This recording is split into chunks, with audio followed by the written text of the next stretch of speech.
kehidupan, seperti di bidang politik dan pemerintahan, bidang ekonomi, bidang sosial budaya, dan bidang pendidikan. Mari kita bahas dampak-dampak tersebut dalam pembahasan berikut ini.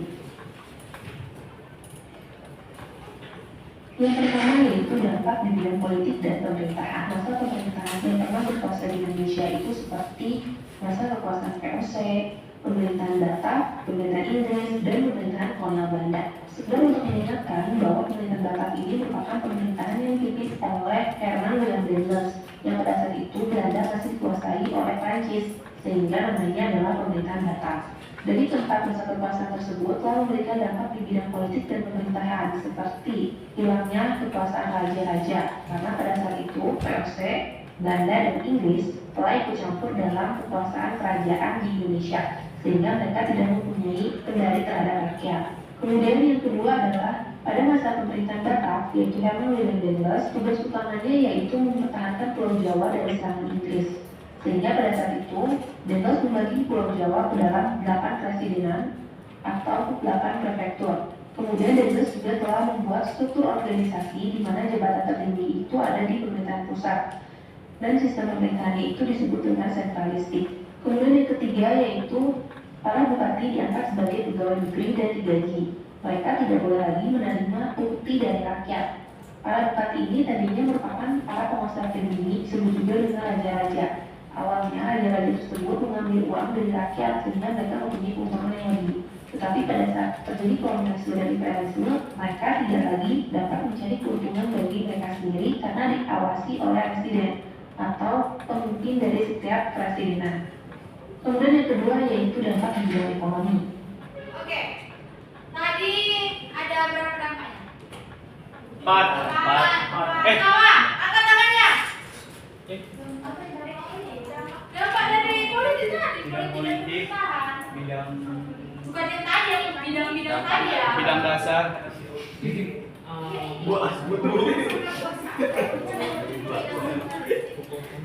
bidang politik tadi itu jelaskan apa dampak dari kolonialisme dan imperialisme di bidang politik.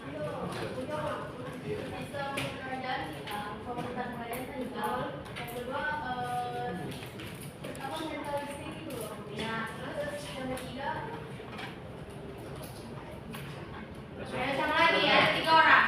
Apa itu tadi? Oke, udah boleh. Apa? Kekuasaan kerajaan ialah bupati yang berpihak kepada kerajaan, para bupati yang digaji, terus itu Pulau Jawa dibagi dari 8 provinsi. Siapa lagi?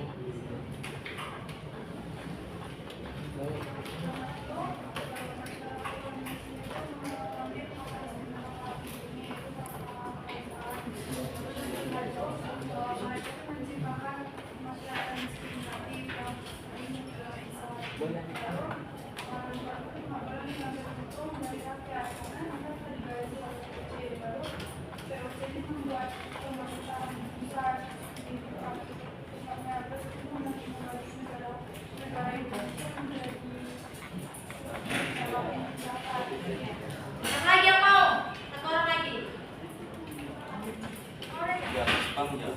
Siapa lagi? Ada, betul. Oke, jadi dari dampak kolonialisme dan imperialisme di politik itu betul. Adanya pergantian sistem pemerintahan, yaitu sistem pemerintahan apa tadi? Sentralistik. Dimana kalau dulu itu setiap daerah itu membayar tiket bayar pajak tiap bulanannya kepada raja-raja. Tapi karena pengaruh dari akibat dari kolonialisme dan imperialisme ini, jadi nggak ada lagi tuh pembayaran itu setiap bulan kepada raja-raja. Karena setiap hak dan wewenang semua itu diserahkan kepada kepala daerah atau disebut otonomi daerah atau sekarang disebut dengan apa? Ini Bu, pemerintahan daerah. Iya, apa nama otonomi daerah kita? Provinsi. Bukan, tidak wali kota, ini sekarang hak wewenangnya. Ya, bupati. Ya ampun. Mau tahu apa aku? Oke, jadi karena itu juga diketahui lah dulu kan kita nggak tahu di mana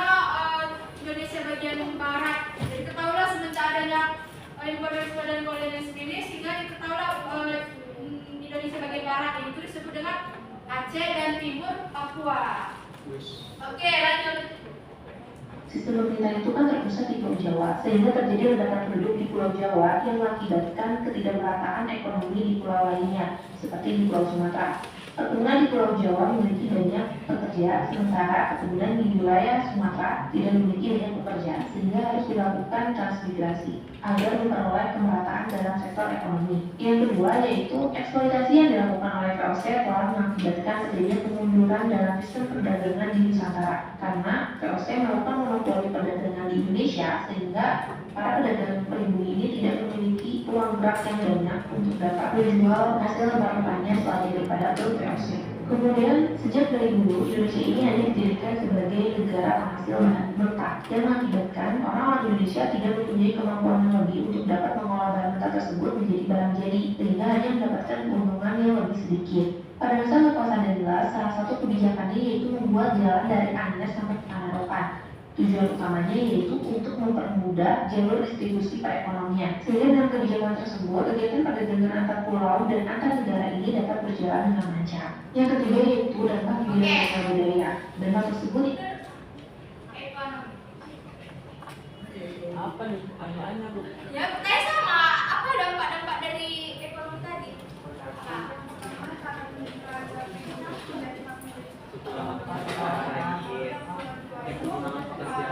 Petani memilihkan itu kepada lalu hasil yang dijadikan tanaman oleh petani itu harus dijual dengan harga kemaluan lalu pas pembangunan jalan Semarang ini itu awalnya juga kalau membantu perdagangan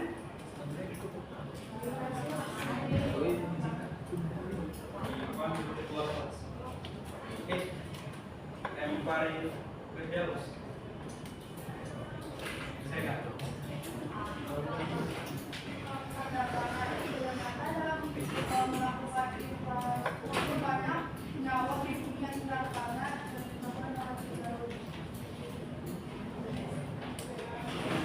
Berapa rata 5 ya? Apa aja? Jadi itu yang menjadi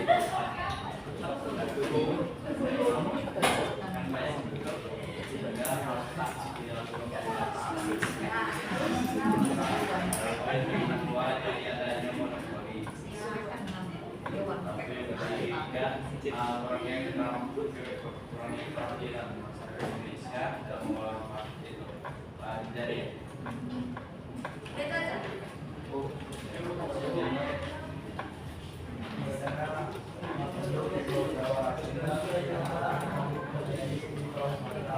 Terus yang kedua,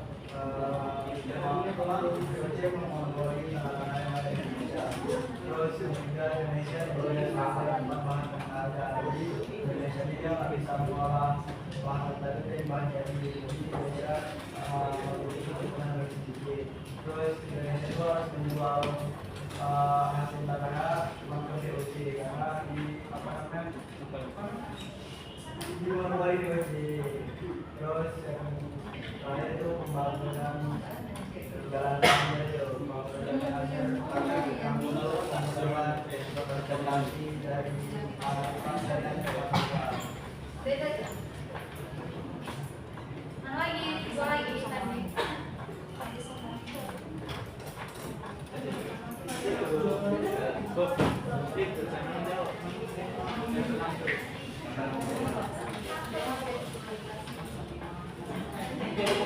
bantuin lah. Mampuin. Bisa apa tuh? Ada dapat.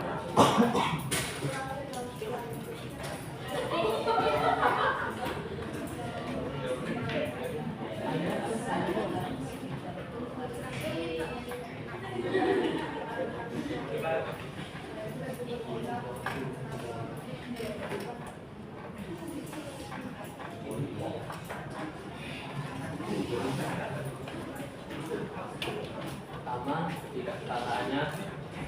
ketidaksetaraan daerah itu Pulau Jawa dijadikan prioritas, sedangkan Pulau Sumatera dan yang lain-lain tidak diprioritaskan. Dua, pembangunan jalan Anyer dan Luar. Yang ketiga, masyarakat Indonesia tidak bisa mengolah bahan makanan menjadi bahan jadi.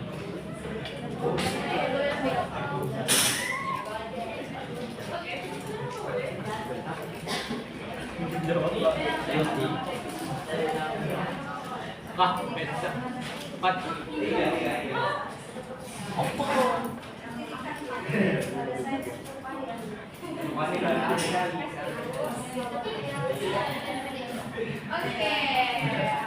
Singkat saja. Oke, jadi dampak dari ekonominya itu ekonomi Indonesia khususnya di Pulau Jawa nggak merata karena negara selalu datang dan monopoli perdagangan nggak merata gitu. Jadi positifnya apa? Positifnya tadi jalan dari ajar semua itu udah dibuka jalan perdagangannya. Lalu akibat dari pengaruh kolonialisme ini dibangunlah prasarananya, prasarana kereta api, kantor pos, perkebunan, pertanian, itu dampak positifnya. Oke, lanjut ketiga. Mengambil pajak dari rakyat. Selanjutnya, rakyat dan penguasa pribumi ini harus mempunyai sertifikasi sosial. Apa itu sertifikasi? Sertifikasi sosial itu ini. Mengambil pajak dari rakyat. Selanjutnya, rakyat dan penguasa pribumi ini harus menghormati pemerintah kolonial secara berpihak. Kemudian yang kedua yaitu berkembangnya stratifikasi sosial. Apa itu stratifikasi? Stratifikasi merupakan penggolongan masyarakat berdasarkan kasta atau berdasarkan jabatan. Pada saat itu, di Indonesia terdapat beberapa golongan, dimulai dari golongan yang paling atas yaitu orang-orang Eropa, golongan yang kedua yaitu timur asing seperti Tionghoa, Arab, dan India. Kemudian golongan yang ketiga atau golongan yang paling rendah yaitu orang Indonesia asli. Sementara untuk di golongan pribumi sendiri juga terdapat stratifikasi, di mana lapisan bawah ini terdiri dari rakyat jelata, kemudian lapisan menengah ini yaitu para petani kaya, serta para pegawai, dan lapisan yang tertinggi yaitu para bangsawan atau kerabat istana. Kemudian yang selanjutnya yaitu adanya pertumbuhan penduduk dan migrasi penduduk. Sebelum tahun 1800, pertumbuhan penduduk Indonesia itu sangat rendah.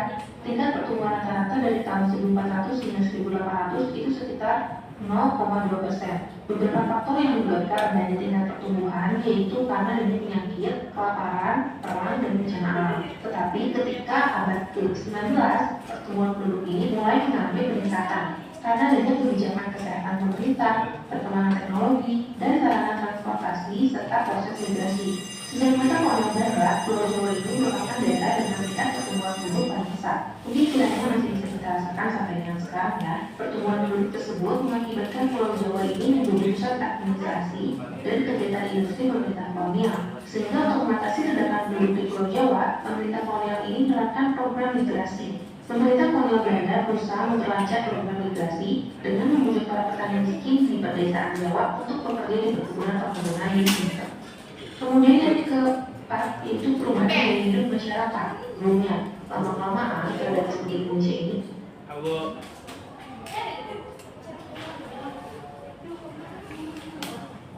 Apa coba kira?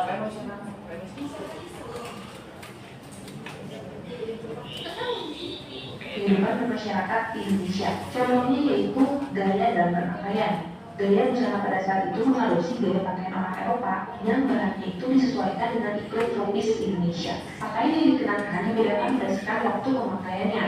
Sebagai contoh, saat bersantai di rumah, pakaian yang dikenakan adalah kebaya dan sarung. Sedangkan dalam acara resmi, busana yang digunakan adalah blus, rok, dan gaun kemewahan. Mungkin dampak tersebut masih kita rasakan sampai sekarang ya, dimana ketika kita ada acara resmi, kita pasti akan menggunakan pakaian-pakaian yang resmi juga, seperti yang tadi sudah disebutkan. Ternyata hal tersebut merupakan dampak dari adanya kolonialisme dan imperialisme ya.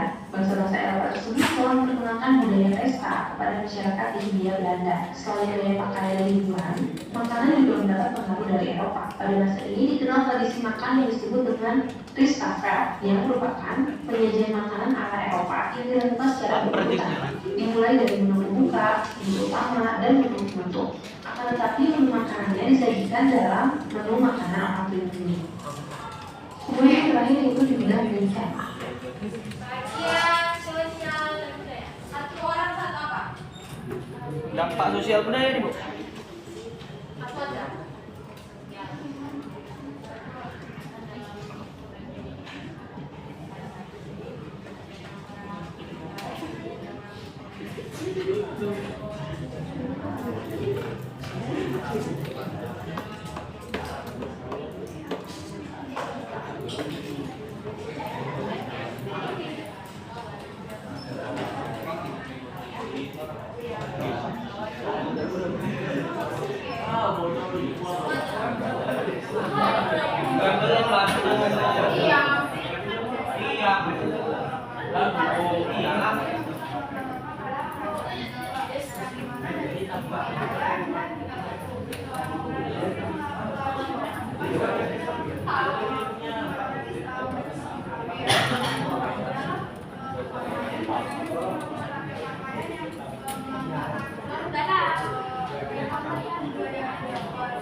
Oke.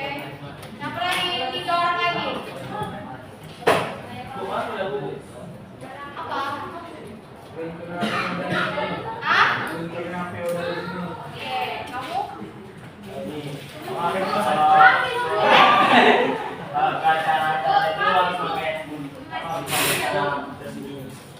Ibu.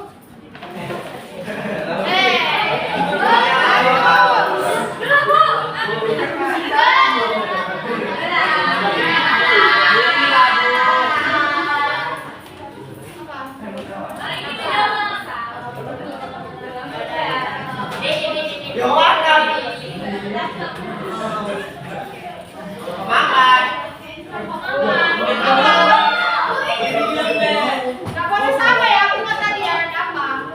Dibagiin apa nanti? Tidak. Lalu, nampak lagi gak pernah makan apa? Iya, Makanya jawab, Pak. apa? Apa dong? Sudah, apa? Digantinya tradisi lokal menjadi tradisi Belanda. Nah itu aja. Udah. Eh, Kan? Pegang dulu, Bu. Semangat. apa? Emangnya bisa mau? Udah dijawab, Bu.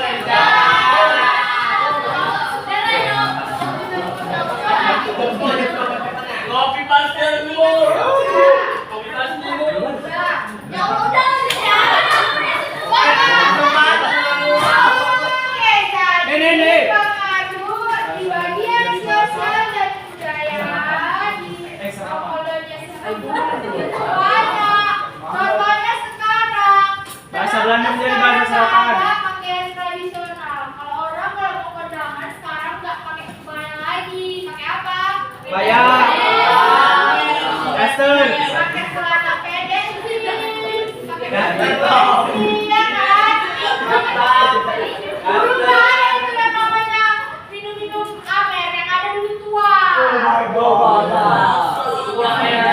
Terus kalau kita itu makan itu nggak perlu ada pembukaannya, bentuknya, utamanya ya satu makanan itu merangkum semua pembukaan, sudah pembukaan utama kan. Terus adanya golongan ya betul. Karena kalau yang disebut eksplorasi ini adanya pembagian golongan. Golongan itu yang paling terlihat dari pribumi dan pribumi. Apa perbedaannya pribumi dan pribumi? Contoh ciri-ciri pribumi.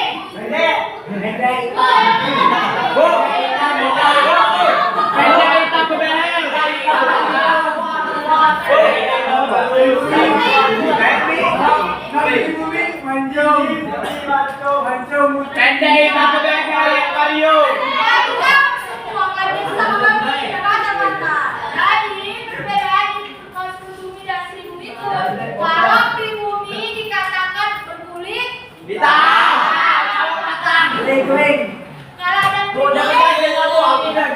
kalau ada pribumi warnanya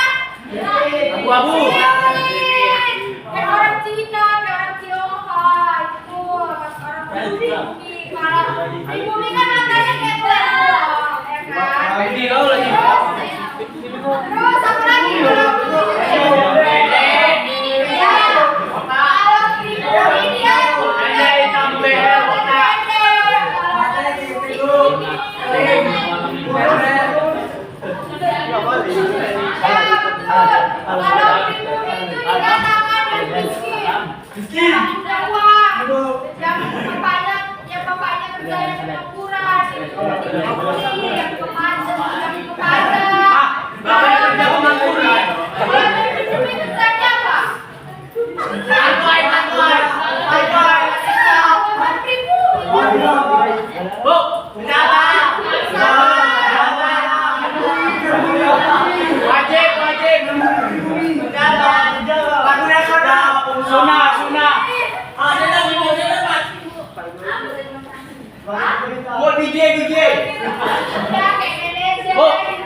kerja pengangguran itu apa, Bu? Kerja pengangguran. kau minta uang. Loh, kerja pengangguran. Dia bapaknya pengangguran bilang tadi. Tapi lu bilang kerja pengangguran. Berarti itu typo. Ya, Saya lagi pendidikan. Kelompok ini identik dengan adanya tujuan Kayak ngerti. Tanya, Bu. Di mana salah satu dari etis ini yaitu empati atau pendidikan. Pemerintah punya bahwa bahwa pendidikan sebagai sekolah untuk memberi pendidikan modern bagi rakyat Indonesia. Dengan adanya politik etis tersebut, yaitu dengan adanya pendidikan telah melahirkan golongan-golongan muda yang memiliki tingkat intelektual yang tinggi, sehingga mereka organisasi-organisasi muda yang nantinya akan membawa Indonesia ke dalam masa kemerdekaan. Nah, itu tadi merupakan empat dampak Apa pendidikan?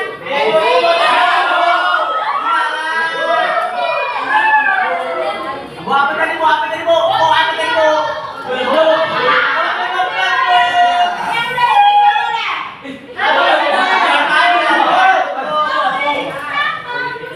Ayo politik etis sudah, jangan berjawab.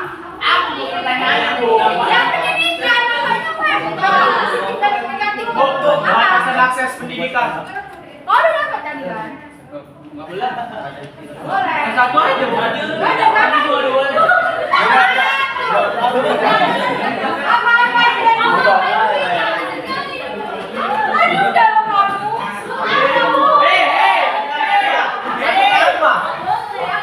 Berarti itu kau tiga. Kau mau? Orang.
Pendidikannya.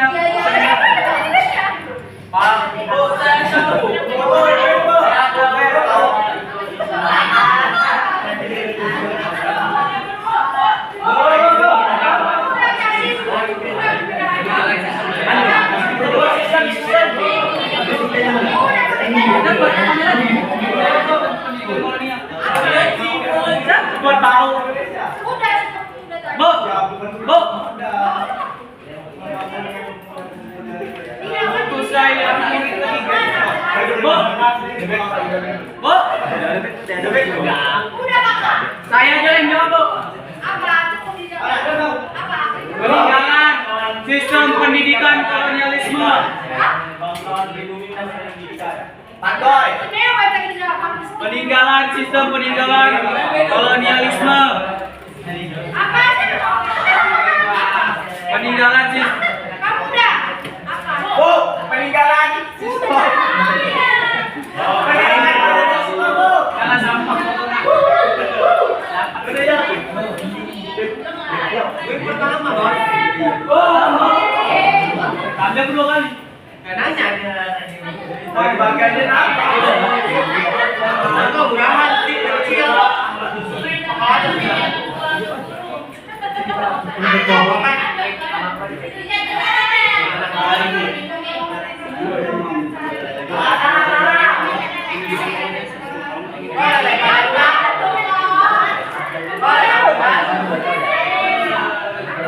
Kau mantu lampu disco.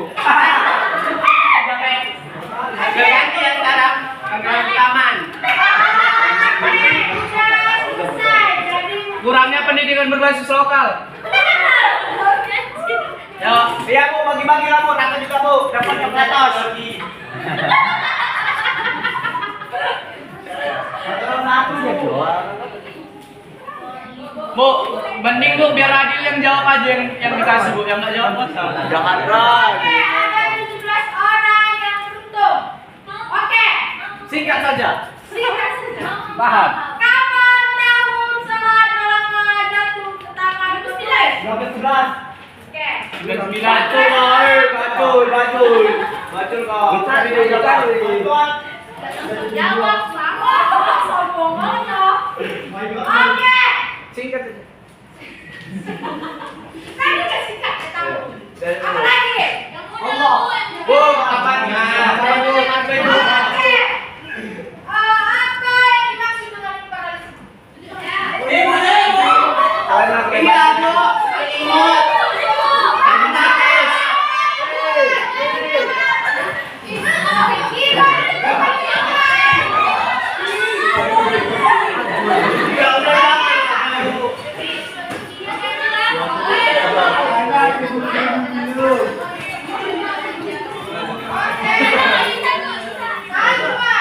Udah ya Raja.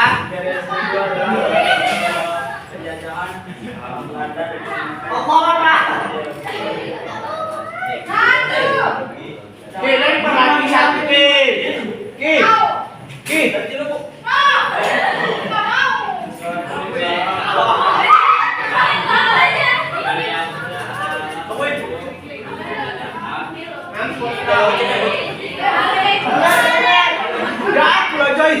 Tiga orang tercepat apa di kolonialisme?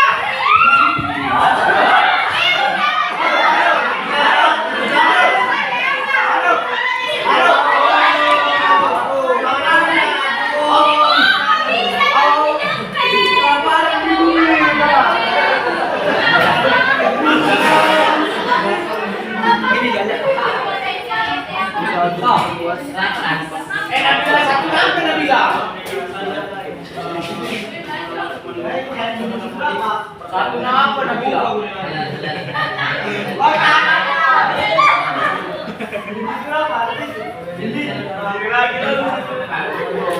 Oke lah. Ini nanti buat bisa Pak. Oke.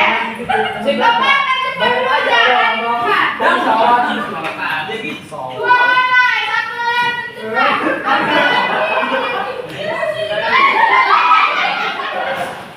Apa arti strategi ini?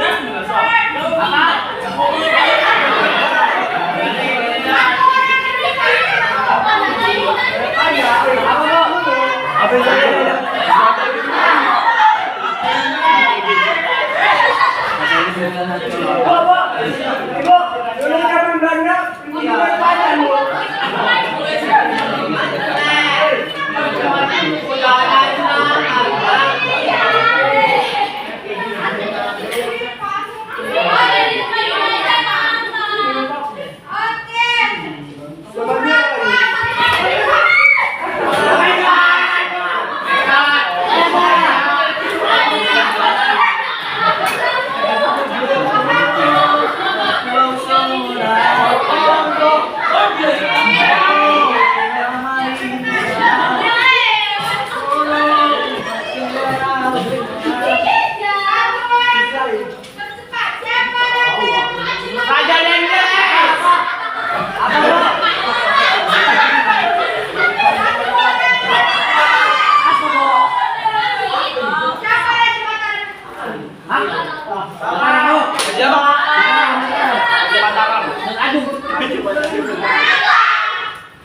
Mataram ganteng.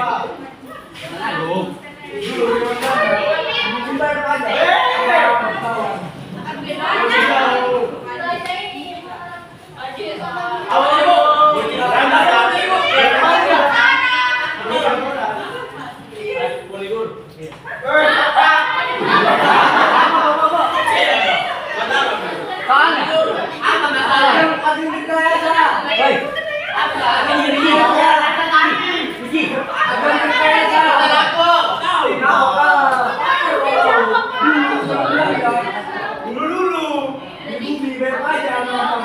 Sultan Agung lu. Sultan Agung.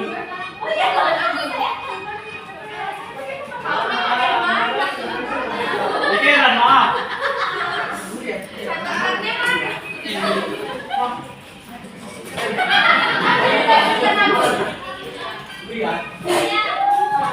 Loh, saya Sultan Agung betul nih.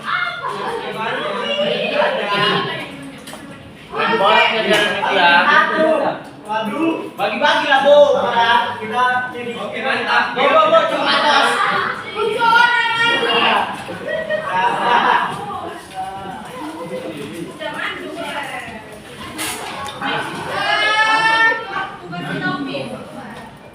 Kamu berapa peran saudara?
Siapa tadi tanya? Nama lengkap.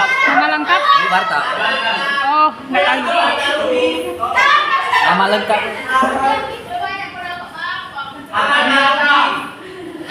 Marganya punya tahu Bu apa? Iya. Nah, di bawah.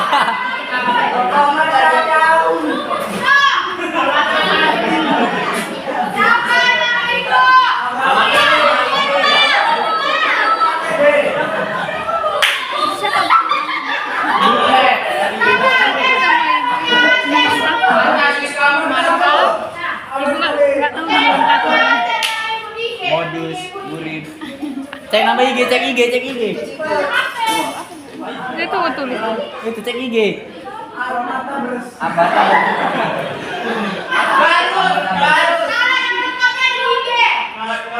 Amat.